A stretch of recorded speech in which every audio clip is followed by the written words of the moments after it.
Welcome to the Stokes Cycling Show. Today's date is the 17th of July 2025, and we have a fair amount to get through today. Unfortunately, to start off this episode, we need to start on a really somber note. The worst part of following this sport is riders crash, and it seems just every few weeks we lose another young rider in the sport. And yesterday, once again, this happened.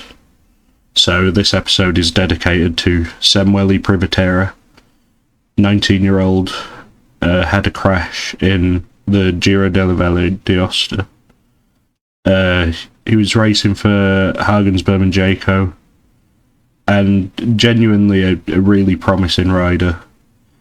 Second place in the Istrian Spring Trophy in a stage earlier this year. And every time we lose another young rider, it's truly heartbreaking. So this episode will be dedicated to him. So, first of all, I think it would be wrong of me not to start with the biggest race in the world. Yesterday, we saw stage 11 of the Tour de France between Toulouse and Toulouse, 156.8 kilometres. Ben Healy starts the day in yellow for EF Education First. And as the flag is waved, we see immediate attacks from UnoX's Jonas Abrahamsen, Jayco Alula's Mauro Schmidt, and XDS Astana's Davide Ballerini.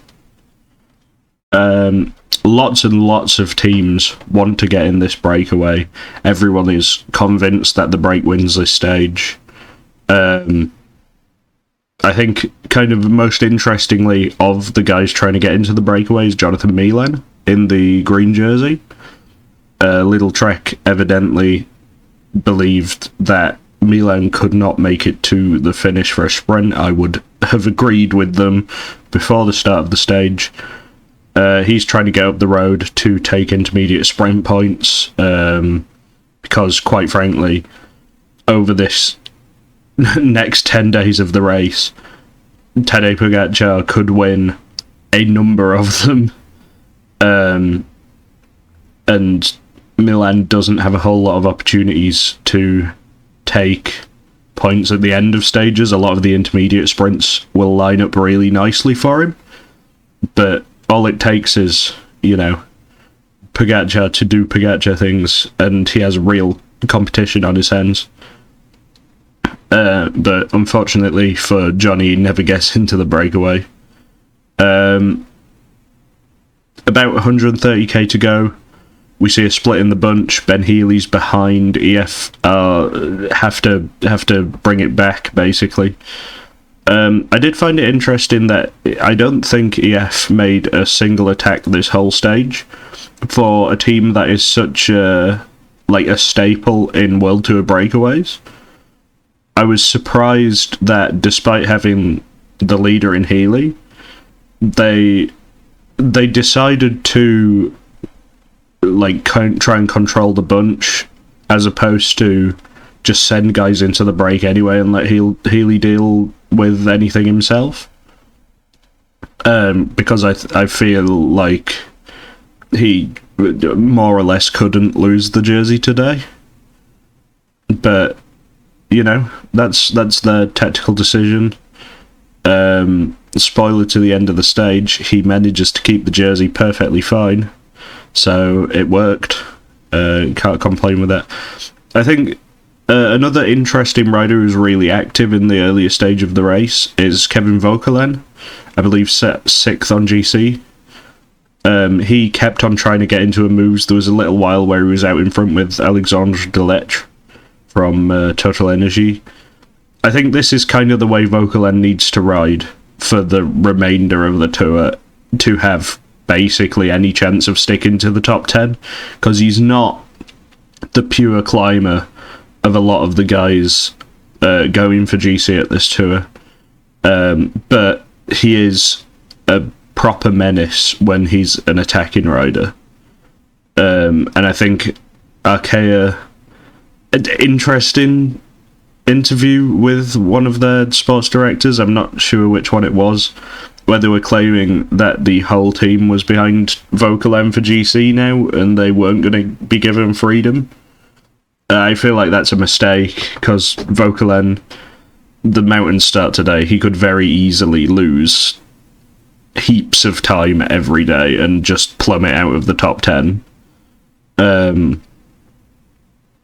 But, you know, I think if he plays a bit more of attacking style, if they can get a few guys, slip him into a breakaway, keep him up there, it's a better chance. About 85k to go, we see Fred Wright and Mathieu Bergodeau bridge to the front three. Abrahamson, Schmidt and Bellerini still working really well together.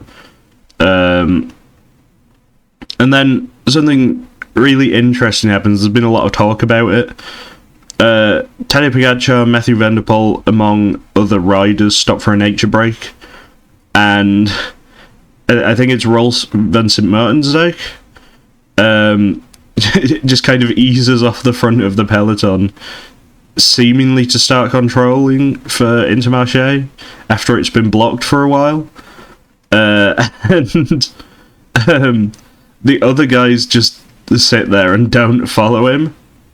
And this just causes it all to start again. So we basically had a breakaway phase for like 100 kilometers in this stage. It was wonderful. But it was interesting to see, like, Groupama just send it, and it all starts again. We see Ben Healy putting in a dig that Jonas is having to follow, and Remco closes the gap to the group, and then Pogačar behind him has to close the gap himself as well. I like that idea from Healy. Jonas just following's fine. I'm not sure if this was still Poggy trying to get through the bunch and it had just taken him this long because it was so quick that he had just about got back and was a little out of position still. So he was kind of the last GC guy to be able to get to this group, as far as I remember. But after this dig, there is a split, with not a very big group ahead of the main peloton, but it has most of the GC contenders. And from this group emerges a proper chase group. Wout van Aert, Mathieu van der Poel, Arnaud Delis, Quinn Simmons and Axel Laurence. They do manage to get away, and other than Nelson Oliveira from Movistar kind of sitting in no man's land for a while, that's the end of it. That break gone. The peloton sitting up for the most part, and there's only 65k to go. So, quite hectic. We see a little bit of action at the intermediate sprint. Johnny Milan gets 4 points. Girmay gets 3. But in the groups ahead, Quinn Simmons outsprints Arnaud Delis, which I found interesting for the sole purpose of, I get Delis a good sprinter and Simmons is trying to, help Milan in the jersey. But it doesn't really make sense. Delis is not a threat for the green jersey in this tour, and it's just kind of wasting a bullet for no reason. We see in the peloton, IPT are pulling, who knows why. I guess it's just a case of they're like, well, we haven't made the breakaway, we have to do something. But at this point, the break's so far ahead, there's no point. They might as well just rest. And you see Groupama come and try and do the same thing after IPT have pulled off. It's strange. But, like, yeah, what are you going to do about it? With 20k to go, there's 20-second gap between the first two groups. And then we go on to the last two climbs. The Côte de Ville-Toulouse. In the front group, Jonas Abrahamsen, Mara Schmidt go clear, as Quinn Simmons attacks in the group behind and goes clear of them as well. It's all still within 30 seconds, all of them, the 10 riders that were in the front two groups, within 30 seconds of each other. And then they get to the Côte de Pêche David, the final climb of the stage, and Mathieu van der Poel, from what's now Group 3 on the road, launches it. Ridiculous attack. Passes Simmons like he's not moving. Incredible. Abrahamsen and Schmidt don't attack each other on this climb. Stay together over the top. In the peloton, Victor Kampenaerts is the best at positioning, as seems to be a common theme at the moment. But the GC guys are a bit... They're all there. They're just a bit all over the place within the front section of the peloton. And Kevin Vauquelin launches from the bottom straight away. Gets a gap. Gets caught but keeps pushing it. And then at the top of the climb we see Jonas attack, and he does get a really small gap. Poggy can't snap to it, he's on the other side of the road. Maybe doesn't see it at first. Remco tries to snap to the wheel but is gapped slightly. But Remco is the one to pull it back. Pogačar just allows him to. Which, makes sense if Remco's going to do it. But I fear Remco is doing too much himself. I think he needs to play Pogačar and Vingegaard off of each other and hope that one of them cracks. That's his best way of getting, second on the podium. I get he's ahead of Vingegaard already, but I think it's kind of unnecessary energy to use at this point of the race. And when we see a run into the line, it's an interesting one. Pogačar, I think, is on the radio. There's some guys attacking on the right. I think it's Vauquelin and Onley are attacking on the right-hand side of the road. And Tobias Holland Johannesson of Uno X, 10th place on GC currently. He goes to try and follow this attack, but he swings across too early. Clips Poggy's handlebars, maybe? And Poggy crashes. Doesn't seem a bad crash. We see the most competent neutral service guy in cycling history as well get Pogačar back on wonderfully well. And the favourites group decide to wait for him. I think it's a real, proper, really nice show of respect. I think there's been a lot of talk about how, it's racing, these things happen, they should have just carried on. But I actually tend to disagree. I like that they waited for him. I think it kind of leaves no asterisk on the win if they beat him. If they can't beat him, then, well, it's the sportsmanly thing to do. And I respect the peloton for waiting for Pogačar in this situation. Would they do it for most other guys? Probably not. But I do respect that they've done it in this scenario. If we cut back to the front of the race, we see Mathieu van der Poel is slowly catching Abrahamsen and Schmidt. He pulls the gap down to 5 or 6 seconds going into the last kilometre, I think. Jonas Abrahamsen then refuses to pull with Mara Schmidt for maybe the last 800 metres, but They were the first two attackers of the day. They worked together the entire day perfectly. Abrahamsen sits on him for 800 metres, maybe. Ridiculous performance from the both of them. And, Schmidt keeps going basically all out to make sure Van der Poel doesn't catch them. And Abrahamsen just about pips him on the line. Incredible. I'm so happy for the guy. He's genuinely wonderful to watch in bike races. Such an attacking rider, never gives up.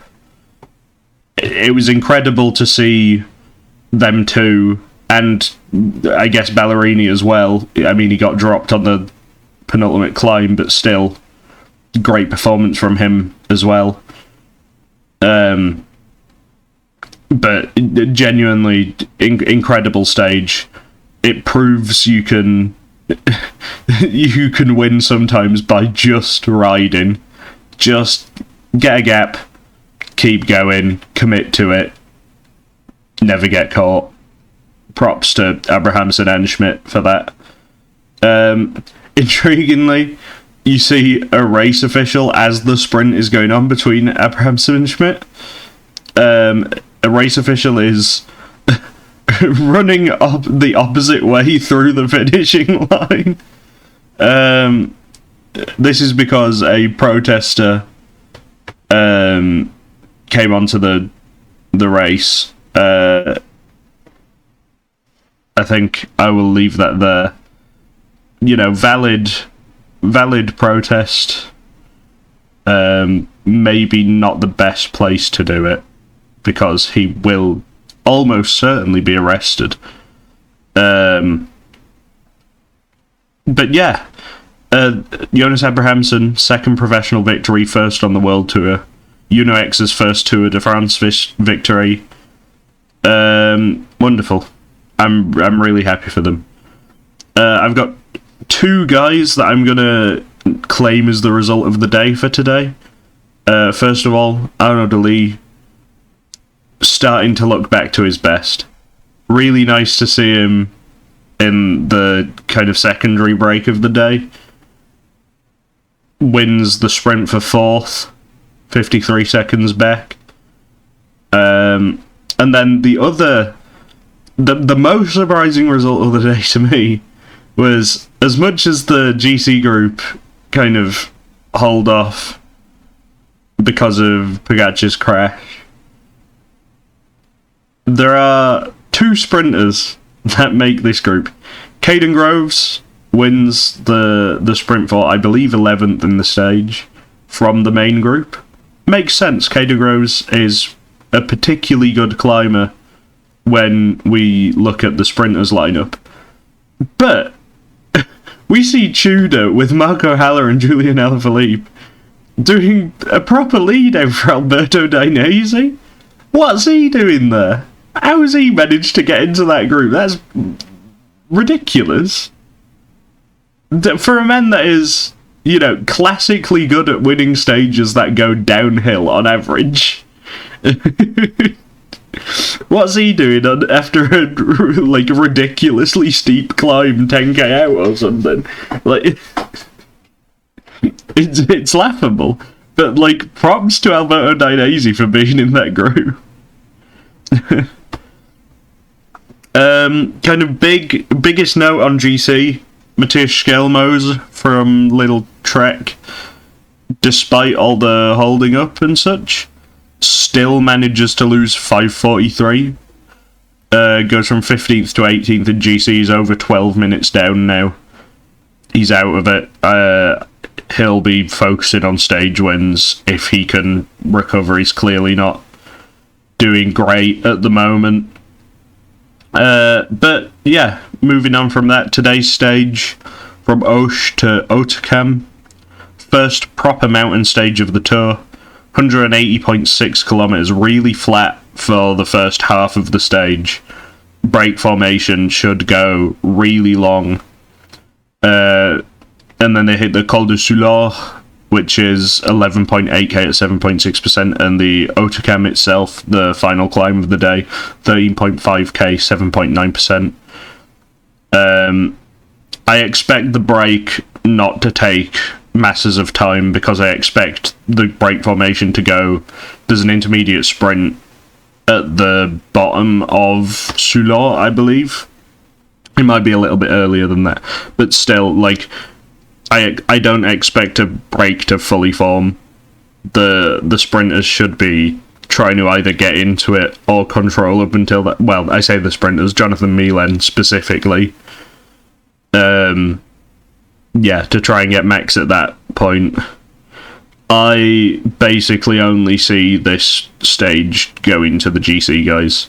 So my prediction for it will be Tadej Pogačar. Despite his crash today, I think he's probably doing fine.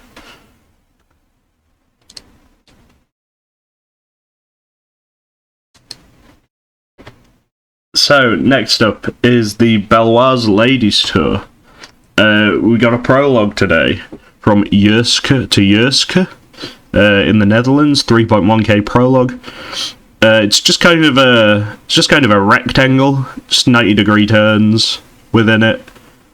And Zoe Backstedt, 20-year-old British rider from Wales, third professional win. All three of them in some form of time trial format. Going from strength to strength. I mean, it was really impressive earlier in the season for her to beat Anna Henderson over a longer distance time trial in the British Nationals. Yeah, genuinely great talent. I was surprised to find that she hasn't got a win in a road race yet, because she's very, very competent across kind of a lot of terrain. But she wins by less than 2 seconds to both Ellen van Dijk and Charlotte Kool. Both of them have been given 2 seconds on GC. And quick nod to my chosen result of the day. 10th place for Martina Fidenza of Visma. She hasn't top 10'd any form of TT since 2022. So to see her back in good time trial-ish, it's kind of more of it's a prologue that tends itself to sprinters, but it's still nice to see her in a top 10 in a TT format. Around women that you're more likely to find up there more consistently. But the rest of this race is 4 flat stages and a 10km time trial. So I would say that Charlotte Kool is the favourite to win overall. If there's crosswinds, I assume there's crosswinds. I haven't checked, but it's Belgian in it, and it's flat, so there's probably crosswinds. But I think Charlotte Kool, with the bonus seconds, she's the favourite for the sprints. I feel like she should get more bonus seconds than she will lose seconds in a 10k time trial, even against the likes of Backstedt and Van Dijk. And today's stage, on that note, is Gebeke to Knokke Heist. 127.2 kilometers, completely flat. I think it's either a gravel or a cobble section in there, but I can't imagine it'll be particularly dangerous. Charlotte Kool is my favourite for it. I think she's the best sprinter here, best lead out with Raquel Barbieri as well. Consoni for Canyon and Ninka Veenhoven from Visma should be able to try and contest. They're my top 3 for this stage. But yeah, my only other point about this is Gaia Riolini's at this race. You know, a tiny Italian climber from Little Trek. Why is she here? Who looked at 4 stages in Belgium, and a flat time trial, and a flat prologue, and went, you know who we need at this race? Gaia Riolini. Just no. That's torture. Why would you do that to her? That's ridiculous. I hope that this wasn't in the plan. I hope she's there because, like, another rider had to drop out for some reason. Not that I wish harm on said other riders of the team. I just hope that this wasn't the original plan and she's here because they have no other choice.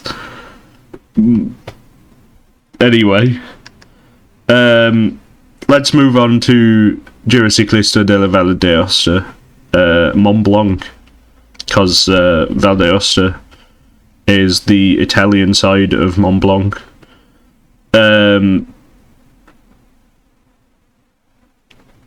Yeah, I mean, again, it's genuinely heartbreaking to see riders pass away while doing the sport. But alas, like, the race, I'll give the update about kind of how the race is going to go before I run through the results of yesterday. So today's stage has been cancelled. It was meant to be a mountain time trial. I think that's a good decision by the organisers, and they're leaving it up to the teams to decide whether they're gonna continue or not. I think that's kind of the most respectful way to do it. So I appreciate that from the organisers. And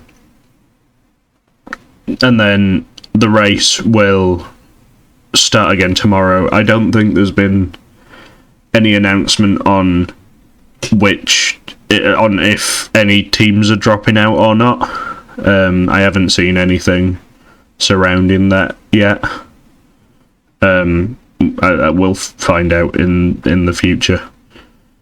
But yeah, today's stage was Aosta to Aosta, 85.4k, and mainly flat, which, given the results of the stage, you wouldn't necessarily assume, because a pretty large or a large number of guys were up the road.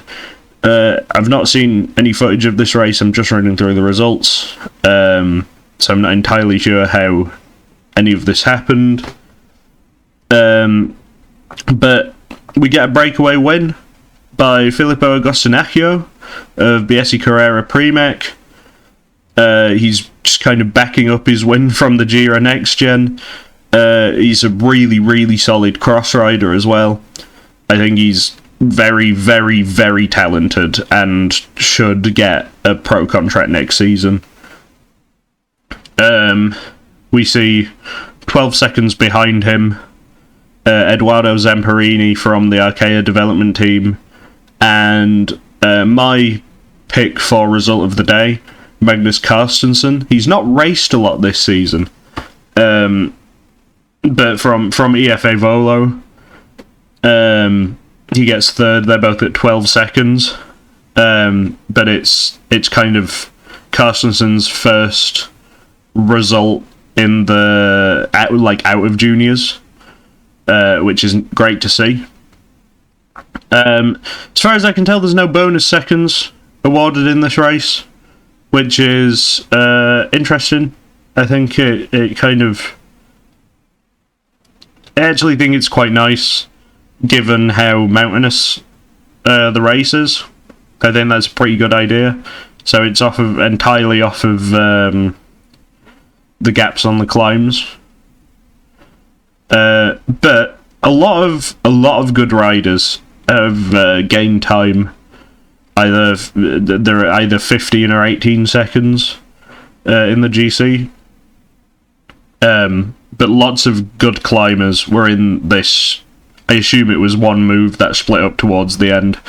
Sambinello from UAE, Sebastian Putz from Red Bull, Maxence Plas from 1T, Aaron Dox from Alpecin, Zanini from XCS Astana, Adam Rafferty from Jayco.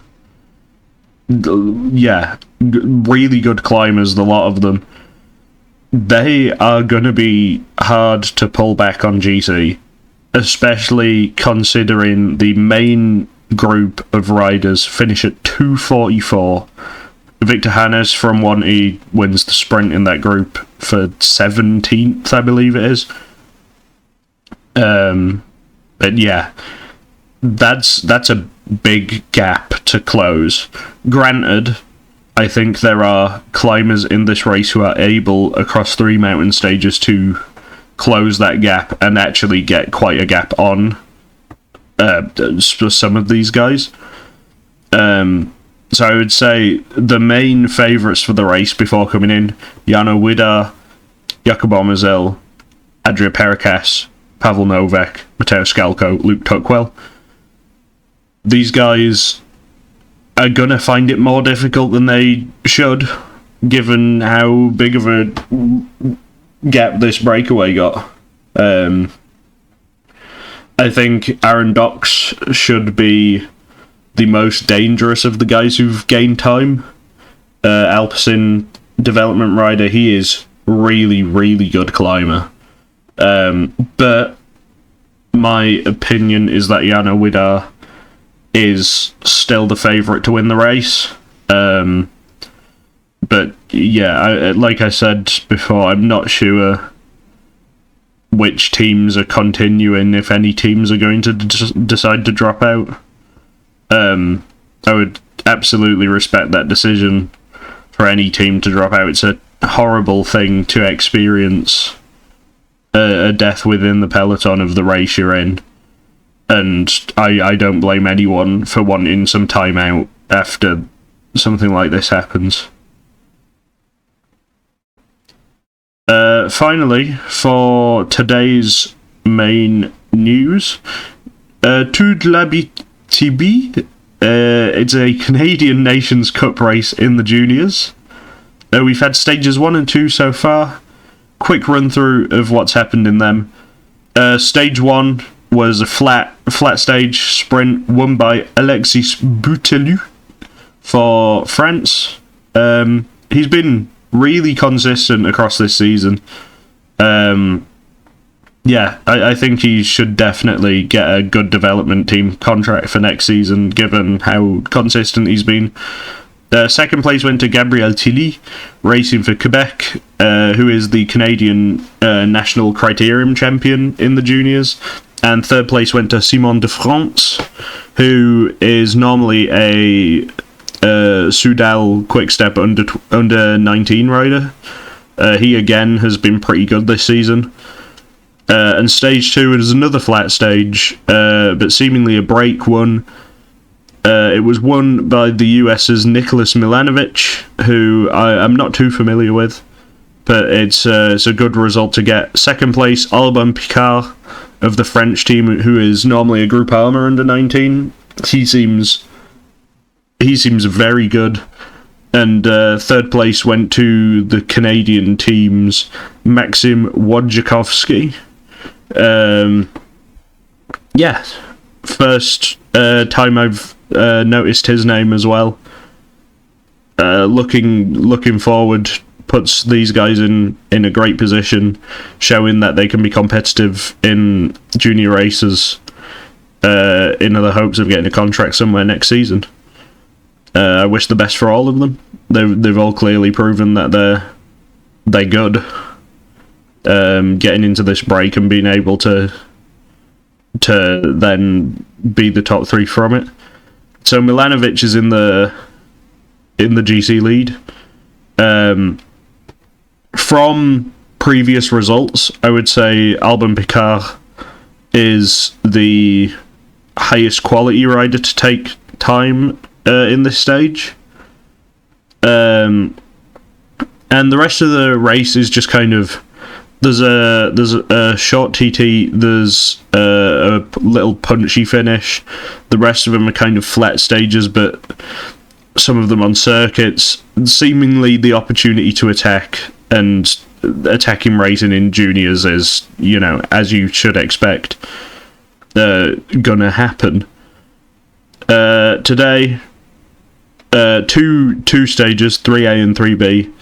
A 9.3k time trial, basically flat. There's like a 500 meter 4% climb in that, and a 58.5 kilometer flat stage, in theory a sprint. I'd be looking at Bouteloup again to be the favourite for that sprint, I believe. I'm not really sure about the time trial capabilities of any of these guys, so it'll be a nice stage to dissect tomorrow. And then just kind of quick run through what we've got coming up. So there's 2 more junior stage races beginning tomorrow. I'll go through them tomorrow. And then, at some point in the next week, most likely on the next Tour de France rest stage, I'm going to have a little run through the already announced transfers of the junior riders getting brought up to development teams, and also we've had a couple of announcements of stagiaires,